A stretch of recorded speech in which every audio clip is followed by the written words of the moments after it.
Olá, eu sou Lucélia Souza, sou secretária executiva de formação, especialista em gestão de pessoas, possuo um MBA em gestão empresarial, tenho formação como analista comportamental DISC, formação em coaching profissional, mentoria de carreira, atuo como docente, conteudista e também como consultora organizacional. Bem, é um grande prazer, imenso mesmo, estar aqui conduzindo essa videoaula, participando desse projeto grandioso que é o X to the Future, que já acontece, né, no meio presencial há algum tempo e agora em 2020 ocorrendo no meio digital. E quando a Lu me contatou, me convidando para participar do projeto, logo de cara eu disse, olha, se é para falar de algum assunto, tem que ser liderança, porque é um dos meus temas de estudo, pesquisa e foco de trabalho desde 2011. E liderança tem um papel fundamental na estrutura de uma empresa, todos nós sabemos disso. Mas não podemos esquecer de um outro fator que desde 2015, mais ou menos, a liderança humanizada ela vem sendo discutido, né? Ela está em pauta. E com isso a liderança foi imbuída, vamos dizer assim, de uma missão em meio a essa constante transformação, todo esse aparato tecnológico, né? Essa crescente transformação emergente que o mundo passa, né? O líder humano ele precisa ter esse olhar genuíno para com as pessoas. Um líder ser humano, um líder conduzir as suas práticas de forma mais humanizada, a gente precisa entender o guarda-chuva que está, né, sobre essas lideranças. E quando a gente fala em guarda-chuva, é a gestão. Então, o que faz uma empresa ser humanizada? Existe um livro chamado Empresas Humanizadas, Pessoas, Propósito e Performance. Né? Então, essa trinca, pessoas mais propósito, mais performance, que é igual a alinhamento. Né? São 3 fatores fundamentais na gestão, né, de uma empresa para que se possa atuar de maneira humanizada. Essas empresas, né, essas organizações, elas se esforçam por meio das suas ações, né, para serem bem vistas, digamos assim, por todos os seus stakeholders, né? Então, os clientes, os colaboradores, os fornecedores e a comunidade, os acionistas, né? Então, aliando os interesses de todos de tal forma que nenhuma pessoa, nenhuma parte do grupo, né, ganhe em detrimento de outros.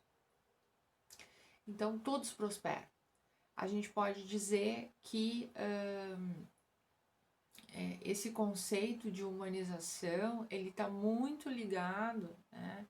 Quem é da área da administração ou dos negócios já teve a oportunidade de ler Os 7 Hábitos das Pessoas Altamente Eficazes, do Stephen Covey, vai lembrar do ganha-ganha. E a humanização ela está muito ligada a isso, né? De que todas as partes saem ganhando. Né? De que forma eu vou olhar para o todo e pensar nisso, né?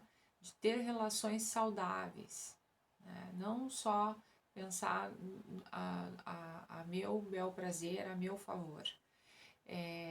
E essas empresas elas ampliam, né, o seu propósito além da criação da riqueza, do lucro, né, e atuam como um agente de bem-estar maior, né, e isso obviamente vai lá na ponta, né, no final dessa corrente, que é o cliente, né, ele consegue ter essa noção, ele consegue vislumbrar isso, né. Então essas empresas elas não são discrepantes dos seus discursos, né? Pelo contrário, os discursos eles são aplicáveis na prática, né? Então elas estão agindo como elas vêm de uma vanguarda aí, né, de uma nova linha que a gente está chamando de capitalismo consciente também, né, de negócios. Então, quando a gente pensa em gestão, né, de uma empresa humanizada, a gente tem que colocar sempre as pessoas, né, no primeiro patamar. Depois, qual é o propósito de tudo isso, como é que essas pessoas vão atuar e de que forma essa performance vai estar alinhada com o propósito, né? E as pessoas dentro da performance, como elas vão estar atuando em relação a isso. Então, por isso o alinhamento, né? Essa formação, então, ocorre daí. A questão da gestão humanizada, ela também vai além dessa trinca, né? A gente tem algumas que eu não gosto muito de dizer que são receitas de bolo, né? Mas de acordo com as pesquisas, né, do ranking das empresas consideradas humanizadas, existem algumas práticas de gestão que já fomentam isso, né, que fazem com que as empresas sejam vistas como tal. Então, o propósito da existência, né, então eu vou além do financeiro, eu vou além do lucro, né, eu tenho um gap menor dos salários entre liderança e colaboradores, né? Não há uma discrepância muito grande em relação a isso. Remuneram melhor os seus colaboradores, né? Os benefícios são muito mais atraentes, né? E isso faz com que, obviamente, a retenção das pessoas. As pessoas também pensam em ficar, obviamente. O desenvolvimento, a educação corporativa, ela é algo que é fomentado de forma constante, né? As pessoas, elas são vistas como fatores de desenvolvimento para aquela empresa, né? De crescimento para aquela empresa. Então, é através delas que vai se chegar no denominador comum. Então, treinamentos, capacitações, sejam na parte técnica, seja na parte comportamental, né? E para todas as pessoas envolvidas, né? Isso acontece, né, de forma constante. Existe uma baixa rotatividade, né? O famoso turnover. Essas empresas elas conseguem diminuir essas taxas em virtude, né, de ter um ambiente de retenção, de ter um ambiente agradável, né, das pessoas se sentirem valorizadas, das pessoas entenderem que o discurso ele está aplicado na prática e etc. Né? São inovadoras, né? Em geral elas quebram convenções, né? E conseguem trazer ideias, né, para o mercado, inclusive, né, de formas a agregar novos padrões aí de consumo, né, de forma de interação entre o público, enfim. Então, uma série de coisas que essas empresas elas fomentam e consideram a cultura corporativa, né, o seu maior patrimônio. Eles trabalham isso de uma forma muito agregadora.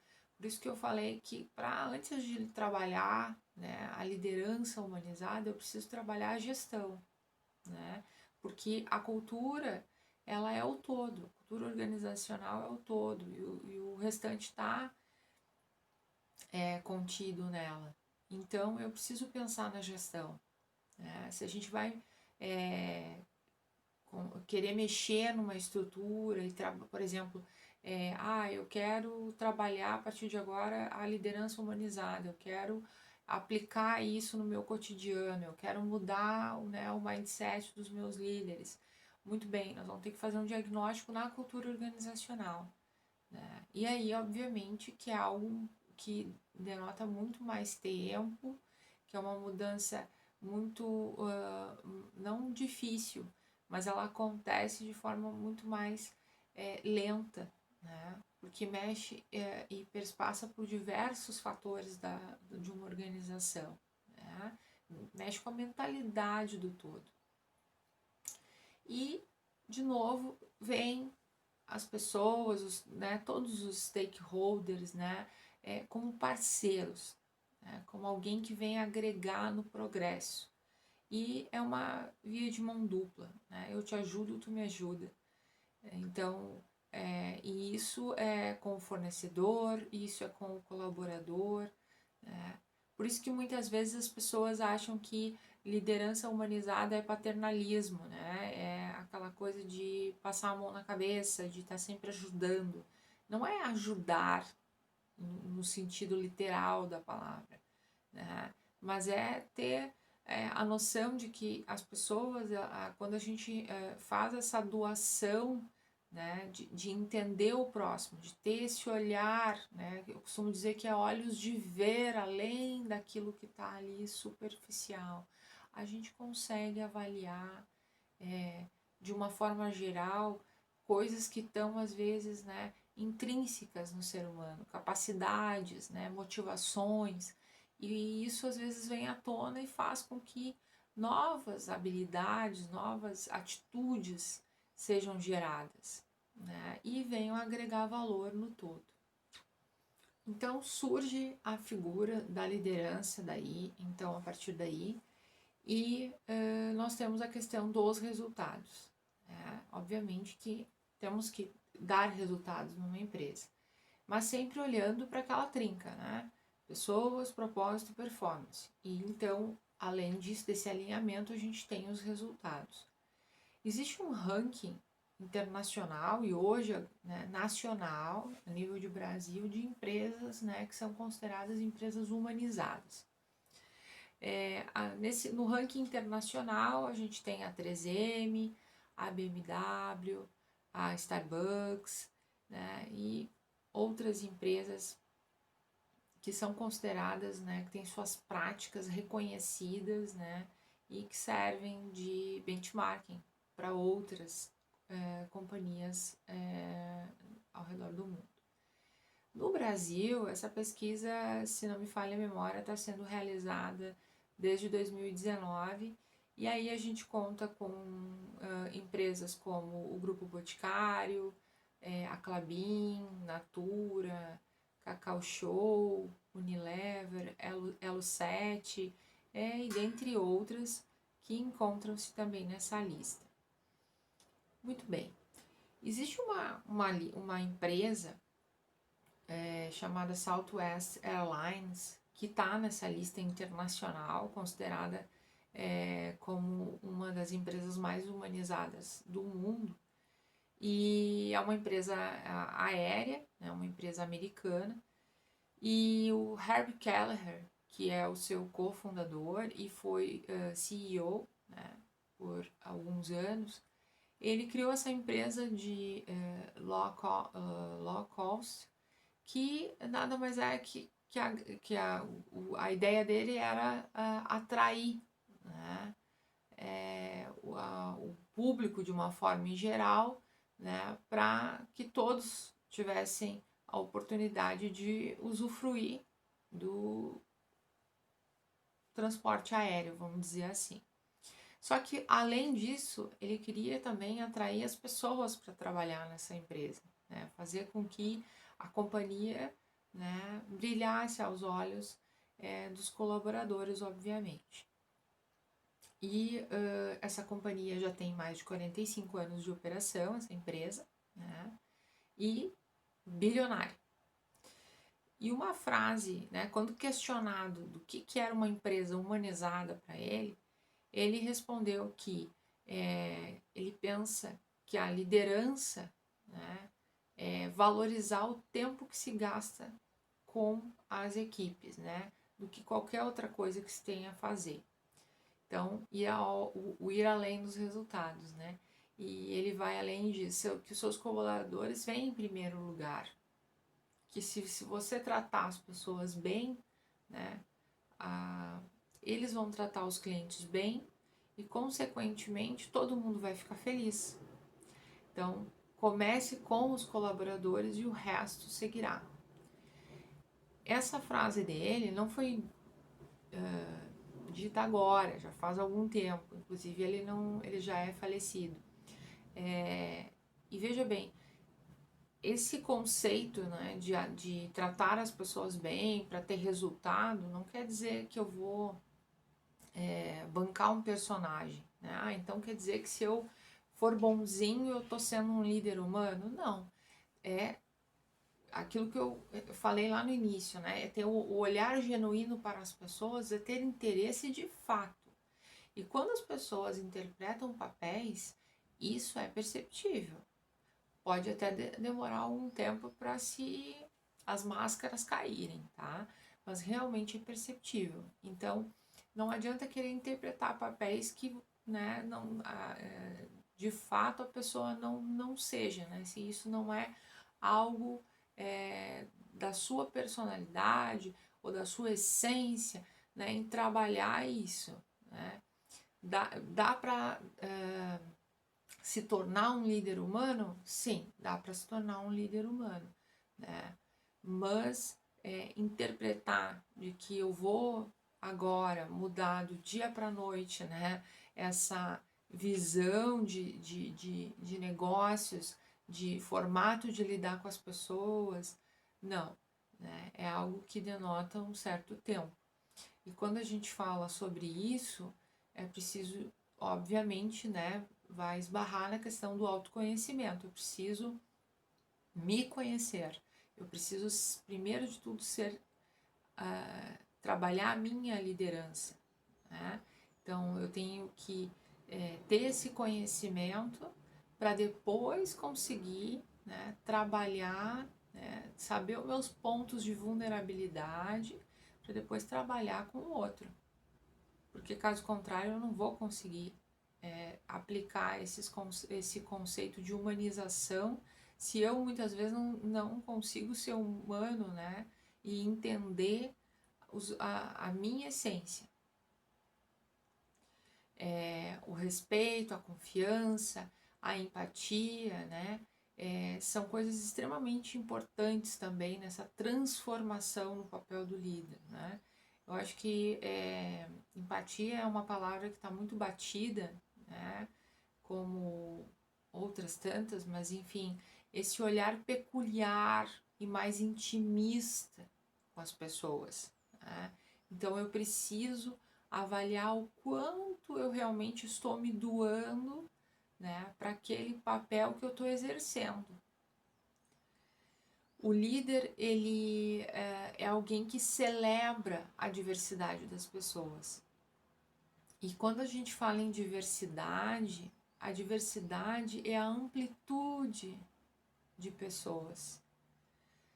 Diferentes perfis, diferentes pessoas, a gente inclui, né? A inclusão por raça, por gênero, né? Por preferência sexual, seja o que for. Eu vou incluir, mas a diversidade, todos nós somos diversos. Cada um de nós tem as suas peculiaridades, né? Tem os seus talentos ali. Alguns mais latentes, outros nem tantos, outros já despertos, enfim. Mas todos nós temos riquezas ali, muitos escondidos e que precisam ali ser lapidados.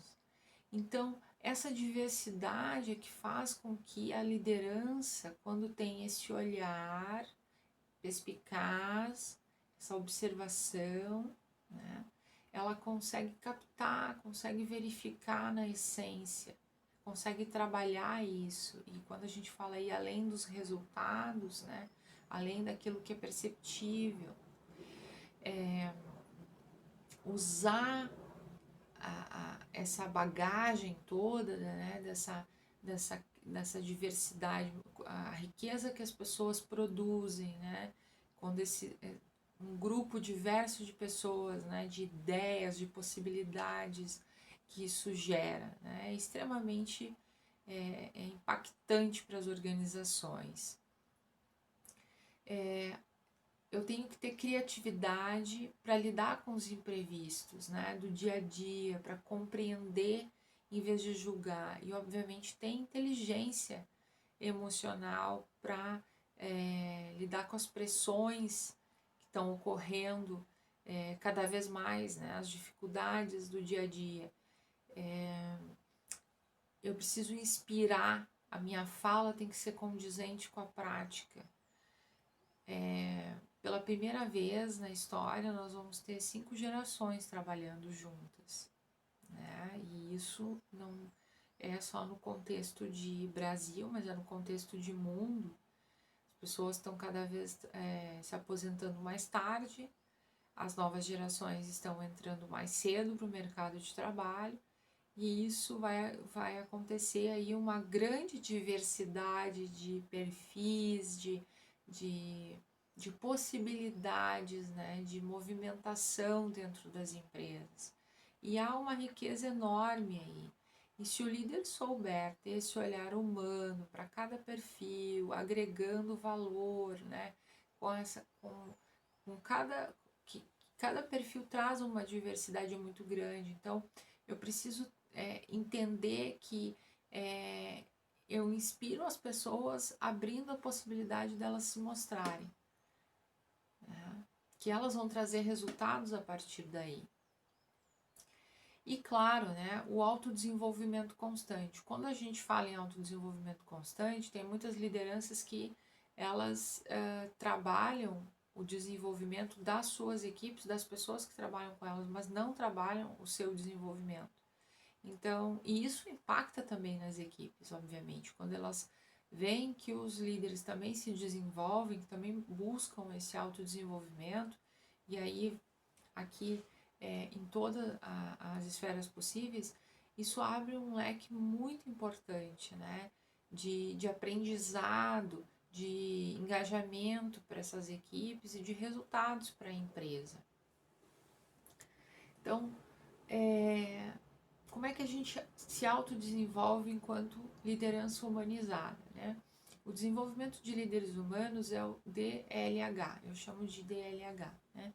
Então, desenvolvimento de líderes humanos acontece em duas vertentes: maturidade comportamental e complexidade de negócios, né? A gente trabalha essas duas vertentes. É um programa que ele requer tempo, né? É feito um diagnóstico para saber em que patamar encontram essas lideranças que estão sendo vão ser trabalhadas. Aí pode ser com mentoria de carreira, pode ser através do coaching, enfim, as ferramentas, né, as técnicas aí vai de acordo com aquilo que vai ser desenhado num diagnóstico, né, do que vai ser trabalhado, qual é o tempo que tem para isso, né, mas geralmente para se desenvolver lideranças humanizadas se requer um pouco mais de tempo. Qual é o tempo, Lucélia? O tempo, ele não é algo quantitativo, e sim qualitativo. Eu preciso pensar em qualidade. Eu consigo fazer com que essas experiências, essas pessoas se deem por conta, né, de que há necessidade eminente de mudanças. Elas conseguem visualizar no dia a dia essa tomada de decisão, essa mudança de chave nas suas atitudes. Se sim, a mudança é muito mais rápida, né? Caso contrário, né, se a pessoa tem dificuldade de mudar, se ela tem um mindset mais, digamos assim, fixo, obviamente que o tempo vai ser maior. Mas então, voltando para a questão dessas duas vertentes, a maturidade comportamental, eu vou trabalhar com reconhecimento, né, do papel, trabalhar a autoliderança, né, o líder como referência para os seus liderados, o empoderamento dessa liderança, ele tem que entender que ele é uma influência, né, e qual é o objetivo, qual é o seu papel enquanto líder. Ampliar a percepção da relevância, né, que a comunicação tem nesse conjunto todo, né, a assertividade, o que é a assertividade dentro da liderança humanizada, né, dentro das relações humanas, né, trabalhar os feedbacks construtivos, desenvolver o autoconhecimento, o autocontrole, as habilidades relacionais, né, e interagir nas situações, né, de conflito, sob pressão. Dentro da complexidade do negócio, nós temos daí a questão da atuação integrada, e quando a gente fala integrada, é a visão sistêmica, né, e a visão holística. Então, a gente vai trabalhar essas duas esferas, né, e qual é o impacto no todo. A articulação e negociação, também a questão da capacidade de transformação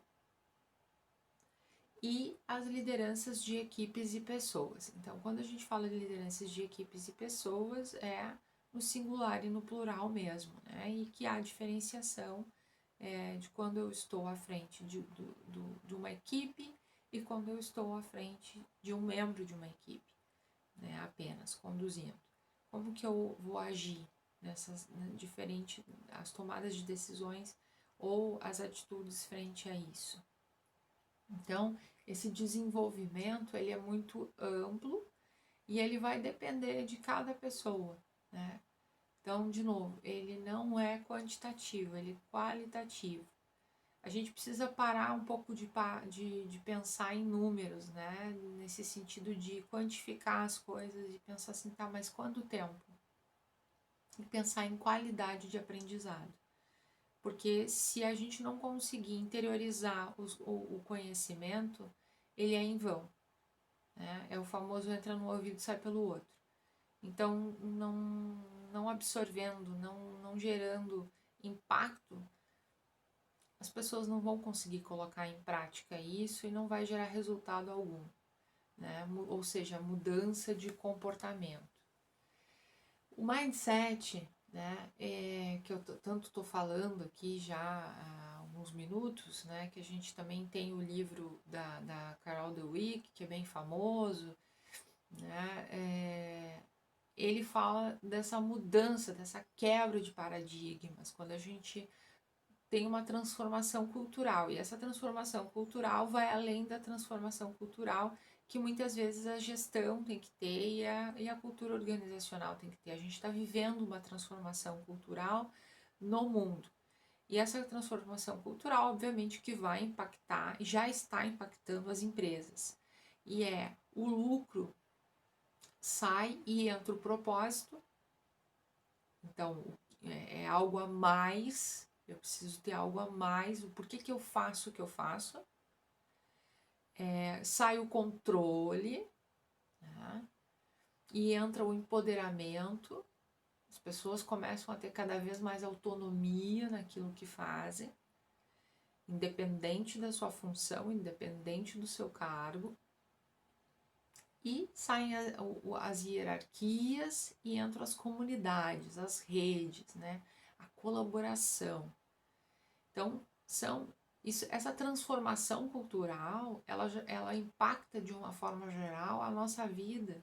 E a gente começa a ver novas formas de fazer negócio, né, de se relacionar. E aí, lembrando que a minha fala anterior sobre principalmente as novas gerações, elas já vêm imbuídas desse significado. Elas não conseguem mais trabalhar elas não conseguem trabalhar, não. Elas nem sabem o que é trabalhar naquele modelo mais arcaico que a gente tinha até então. Que ok, funcionou, né, até ali, mas que a gente precisa, né, refazer, né, se adequar aos novos tempos, digamos assim, né, se adaptar aos novos tempos. Então, nós já compreendemos como funciona a gestão humanizada, Passamos por as etapas, né, do desenvolvimento, do que é a liderança humanizada, como se forma, as principais características. E eu quis trazer aqui também um pequeno, né, ensejo do que é uma equipe humanizada. Dá para ter uma equipe, formar uma equipe humanizada? Sim. E trouxe uma pesquisa que é de 2018, de outubro de 2018, da Society for Human Resource Management, em que ela aborda, né, que ela trouxe aqui equipes não humanizadas e equipes humanizadas. Quais são as diferenciações desses dois tipos, né? O que eles encontraram nessa pesquisa, né? Por exemplo, nas equipes não humanizadas, a competitividade é destrutiva, né? Então as pessoas elas competem o tempo inteiro, né? É uma gestão por conflito, né? Quem aparece em primeiro lugar, as pessoas não se compreendem, têm medo de dar informações, etc. O medo de errar é muito grande, né? Há uma cobrança excessiva em cima disso. Em virtude disso, obviamente, há uma ansiedade também muito grande para que as pessoas não errem, não há tolerância em relação a isso, né? Então as pessoas vivem nessa constante ansiedade, né? Em relação ao seu trabalho, se tá bom, se não tá bom, é, né? Essa função toda. E por último, não seria diferente, a infelicidade no trabalho, né? Então, e isso é visto lá quando é realizado uma pesquisa de clima e muitas vezes numa avaliação de desempenho, né? É relatado e comprovado. As equipes humanizadas, por sua vez, elas trazem a questão da colaboração, né? E aí trabalhar em rede, a sintonia, a integração entre os membros, né? A liderança humanizada se faz presente, então o líder ele tem um papel fundamental junto a essas equipes e essas equipes conseguem identificar isso. O aprendizado com o erro ele é visto como algo extremamente positivo. O que a gente vai tirar de aprendizagem, o que a gente vai tirar de proveito disso tudo. Consequentemente, se o erro é tolerado, né, se ele não é algo que se torna um fator de perseguição, as pessoas elas conseguem criar inteligência emocional, evoluir em relação a isso, se permitirem, né, a terem os seus insucessos em relação às suas ideias, às suas atividades, né, e dentre ali o que é normal, vamos dizer assim, e manejam isso de uma forma mais saudável, né? São menos ansiosos, né? Tem menos conflitos e esse resultado gera uma felicidade no trabalho. E a felicidade no trabalho não é aquela coisa caricata que a gente muitas vezes acha que é, né, com um grande smile lá na capa, né, da revista dizendo que é 100% feliz ali, né? Obviamente que há dificuldades, que há dias complicados, né? Enfim, mas que aquelas pessoas, de um modo geral, essas equipes, né? Elas conseguem trabalhar e gerar um ambiente muito mais agradável, muito mais otimista, muito mais desafiador no sentido realmente positivo da palavra, né? Do desafio. Então, para tanto, né, para que exista esse contexto todo, é preciso ter, de novo, o líder. Né? E quando o líder já, né, como citado na pesquisa, ele aparece lá nas equipes, né, como uma figura central para que isso ocorra, O líder tem uma última coisa que eu preciso citar para vocês, que é a questão da inteligência social. Para ele desenvolver as pessoas num todo, ele precisa ter inteligência social. E o que é a IS, né? Como está sendo chamado? É a capacidade de um indivíduo ele reagir de forma adequada a diferentes contextos sociais, né? Ter relações saudáveis, né? E frutíferas com qualquer pessoa, né? De qualquer cultura, de qualquer, enfim. Então ele tem essa competência. E essa competência, né, ela faz com que ele tenha um senso de observação muito aguçado. Né? Então, ele pressente, ele antecipa conflitos, ele tem facilidade na gestão de crises e ele tem muita tranquilidade para trabalhar com diferentes perfis e grupos. Isso são 3 pontos primordiais na inteligência social. O psicólogo e jornalista Daniel Goleman, que é o autor do livro Inteligência Emocional e também, né, o autor dessa teoria, ele utilizou o termo como um sinônimo, né, para o que ele chama de sensibilidade social. E de certa forma, né, a inteligência social ele é bom senso, ele é quando a pessoa tem tato, né, para lidar com o outro.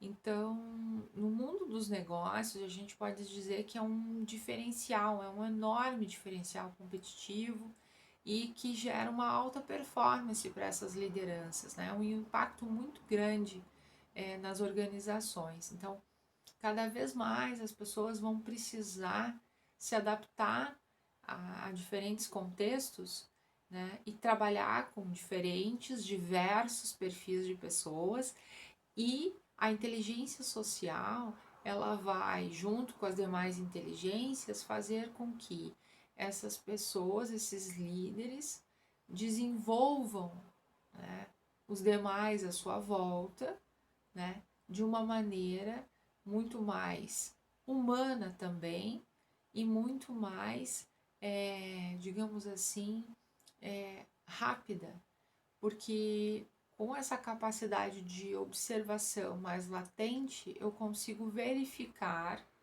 né, coisas que muitas vezes a gente demora mais tempo, né? Situações que a gente demora mais tempo para analisar e para deixar, para trabalhar isso no indivíduo. Então, esse líder, ele consegue ter esse olhar mais aguçado, então ele consegue trazer isso para a realidade e trabalhar isso, né, em virtude da pessoa, né, colocar em pauta para a pessoa e também para o todo, obviamente. Uma coisa que é extremamente importante, né, e que, digamos assim, é a mola propulsora para a humanização e que é o grande desfecho, tanto para que as lideranças quanto as equipes elas trabalhem em comunhão e elas trabalhem de uma maneira né, eficaz, é a colaboração. E tem alguns itens dentro da colaboração que são, digamos assim, as cerejinhas do bolo, como eu costumo dizer. Então, aceitação, né, o aceitar o outro, né, liderar as decisões, né, de tomar esse ímpeto, né, de estar à frente das decisões, de enfrentar o medo muitas vezes, né, a diversidade das ideias, de abraçar as possibilidades. Quando a gente fala de chuva de ideias, o brainstorming, né, como é bom ter tantas ideias e dentro dessas a gente não pegar uma, duas, três, mas juntar várias, né? E se uma daquelas não servir para agora, quem sabe para depois. Olha que fantástico isso, né?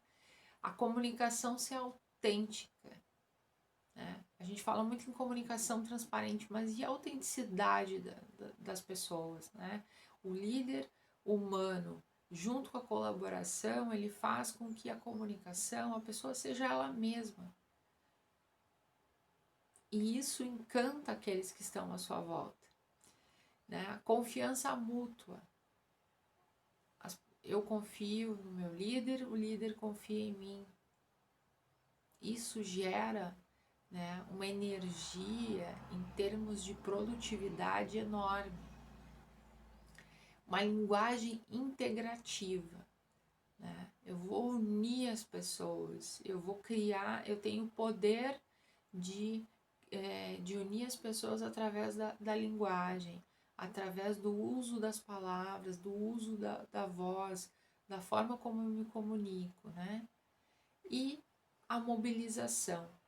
Como ocorre a mobilização internamente, né? De que forma eu impacto as pessoas para trabalharem, para se capacitarem, para atuarem frente aos projetos, para trabalharem junto aos clientes, enfim. Como que ocorre essa mobilização? É através da colaboração. O líder precisa pensar em colaboração e precisa pensar em todos esses pontinhos aí que estão ligados à colaboração e que colaboração é, digamos assim, a irmã gêmea da humanização. O líder é um transformador de si e dos outros. Então eu preciso ter isso em mente, né? Como gestor, como RH, como empresa, como sociedade. A gente precisa pensar na humanização, que o líder do futuro já é hoje, não é o amanhã. Então ele respira a mudança, ele vive o digital, ele abraça a ambiguidade e erra rápido e ele possui foco total no cliente, seja ele interno ou externo. Quando eu penso nesse grande potencial que uma liderança tem, eu começo a entender que todos nós podemos ser líderes, todos nós podemos ser mais humanos e começando a partir de agora, já, não há mais tempo para a gente ficar empurrando isso com a barriga.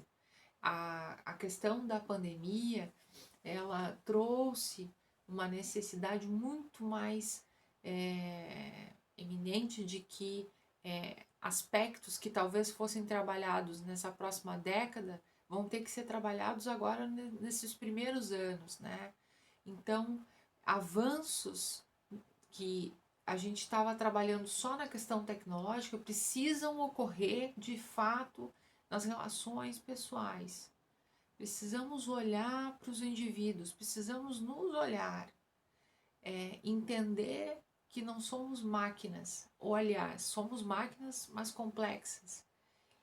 E temos que ter esse olhar também genuíno para conosco, de entendimento.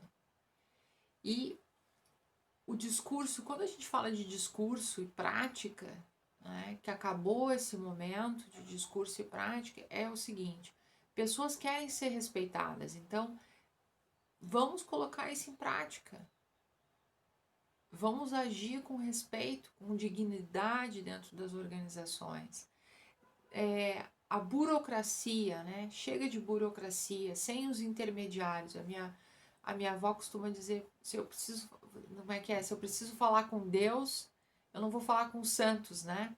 Então vamos falar por que a gente precisa ter tantas etapas para falar com um gestor dentro de uma empresa? Será que não, a comunicação ela não pode ser, ela precisa ser tão truncada? Será que ela precisa ser por meios eletrônicos? Será que eu não consigo falar nunca com essa pessoa pessoalmente? Será que eu, enquanto líder, não posso me colocar à disposição? Pessoas não têm tempo. Cada vez mais as coisas têm que ser ágeis. Mas quando a gente fala em tecnologia, não quer dizer que hoje, nesse novo formato, trabalhando no home office, muitas empresas, não quer dizer que a gente tem que deixar de ser humano. As empresas vão ter que pensar em formatos de trazer essas pessoas para próximas de si. Não é porque nós estamos cada vez mais tendo avanços que nós vamos ter que pensar em que agora a gente só se comunica de maneira virtual, agora as relações, né, serão robotizadas. Não, pelo contrário, isso só nos dá foco, só nos dá garra, só nos tem demonstrado de que cada vez mais se precisa de humanização no toque, né? Que a diferenciação de qualquer negócio e da sociedade como um todo vai ser a humanização, a maneira como estamos lidando com as pessoas. Então, questionar os porquês, né? A busca incansável pelo propósito. E vem aí a geração Z.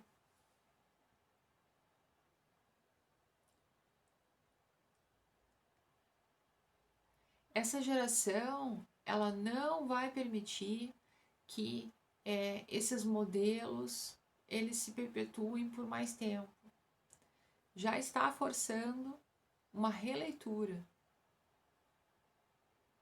Então nós vamos cada vez mais ter esse encontro, essa fusão de diferentes perfis, essa diversidade, e não há problema algum em questionar.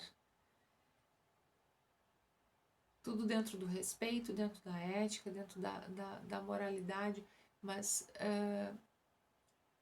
é sadio questionar, é sadio se reinventar. E pessoas querem se relacionar. Apesar de tudo o que é virtual, de tudo que é maravilhoso, de tudo que é tecnológico, que todos nós adoramos, as pessoas querem se relacionar. As pessoas querem conhecer pessoas, querem conhecer lugares, querem ter sensações, querem aprender e querem estar próximas de outras pessoas. O contato humano, ele é essencial e fundamental. É papel do líder, é papel da gestão humanizada trabalhar isso em meio a toda a esse crescimento que a gente tem na esfera tecnológica, na esfera digital, mas que dentro da revolução 4.0, que a gente chama dessa nova revolução industrial que a gente está vivendo, a gente precisa parar e pensar em estratégias, em abordagens, e aí pensando cada um dentro da sua cultura empresarial, do seu tipo de negócio, da sua abordagem, de que forma vamos conseguir trazer as pessoas para mais próximas de si e dos outros. E fica também aqui os desafios da liderança humanizada. E existem, obviamente, vários, né, para se trabalhar, mas eu separei alguns que, a meu ver, são os mais importantes e de extrema urgência para se pensar e trabalhar nesse primeiro momento. Cito assim, onde o candidato estudou, né, a relevância dos diplomas, né? Então tem muitas empresas trabalhando ainda com a questão de onde que veio o diploma da pessoa, da onde que veio a formação, enfim, isso é irrelevante.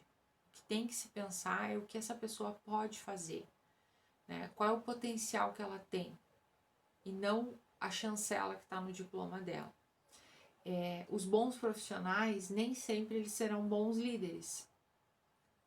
Muitas empresas elas querem a todo custo dar oportunidades, né, de cargos, de posições gerenciais, muitas vezes para pessoas muito técnicas que acabam abraçando a oportunidade por questões salariais, né, enfim, mas não tem com mínima condição para isso.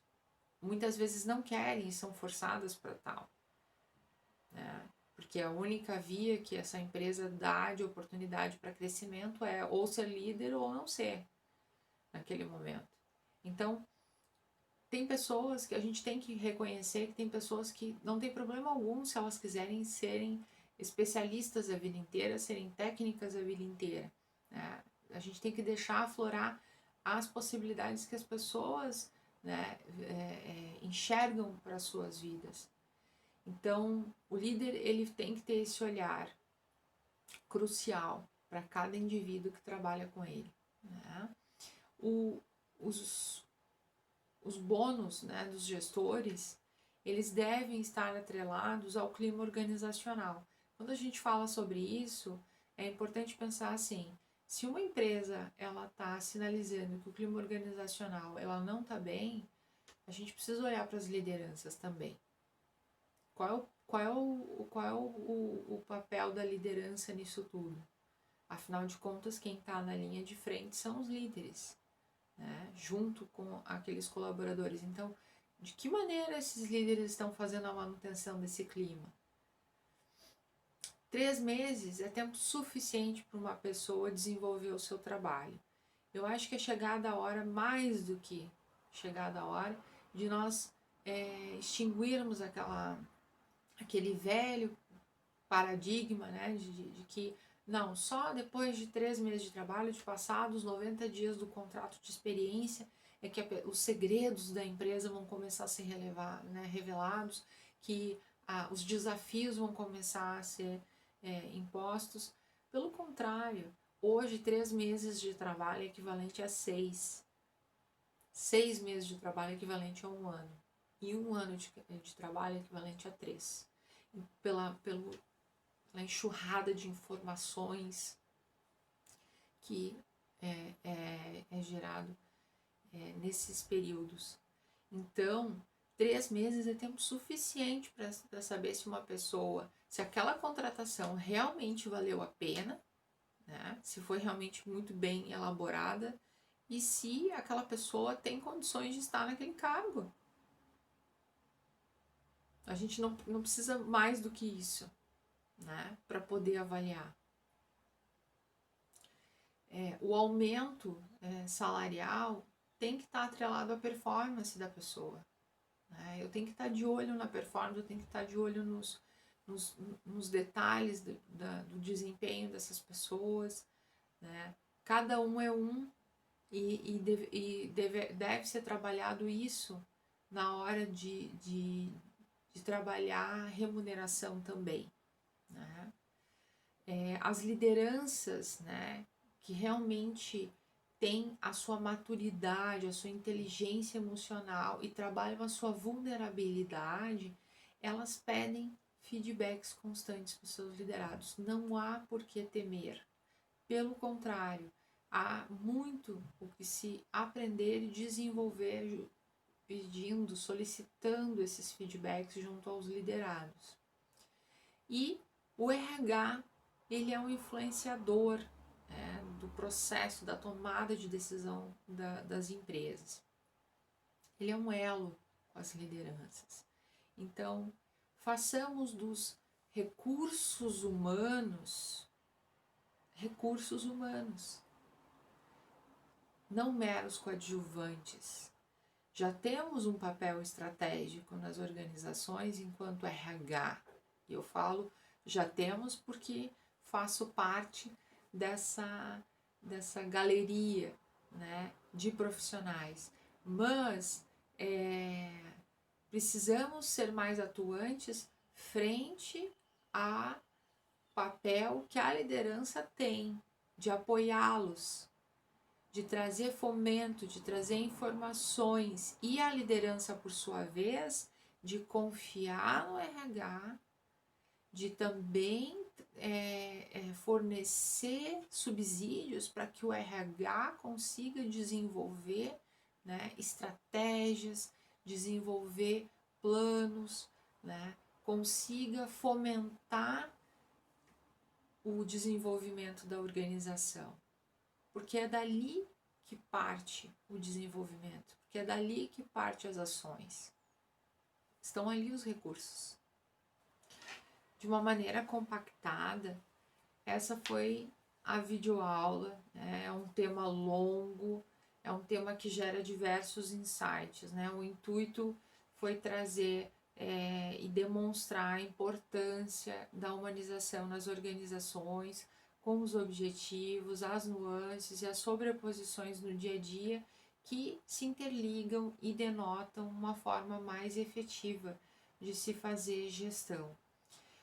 Eu espero que o conteúdo agregue e gere bons estímulos para essa retomada de negócios que a gente está tendo já, o chamado novo normal, e afinal é chegada a hora de sermos mais humanos nos ambientes organizacionais.